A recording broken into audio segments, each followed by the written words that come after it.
the commander of the faithful, Imam Ali, the first Imam of the Muslims, he enjoined people to persevere. They were always telling people, persevere. What does it mean to persevere on the battlefield?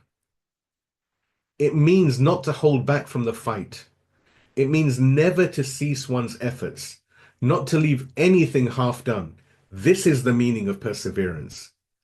If only the Muslims, the believers of the world, would culture in themselves these two qualities, the qualities of faith, yani belief, and of perseverance, of patience in the cultural spheres, economic spheres, political spheres, media spheres, and in all spheres. Had they done this, the Islamic world would have already triumphed over its enemies and adversaries, and the schemes of the hegemon to keep the people oppressed would have been entirely foiled.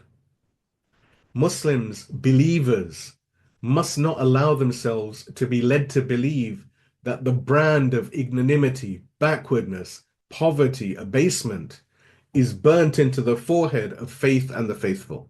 No, do not believe that the enemies of religion, the enemies of Islam, the enemies of humanity throughout the world should always trample the believers and enslave them, should always trample the oppressed and whip them. This is certainly not the case.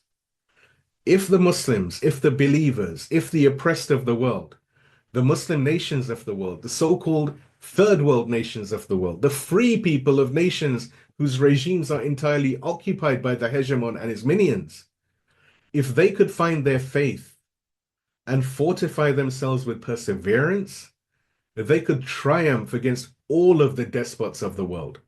They could overthrow the hegemon and all its minions across the entire world, something that would truly usher in a golden age for humanity.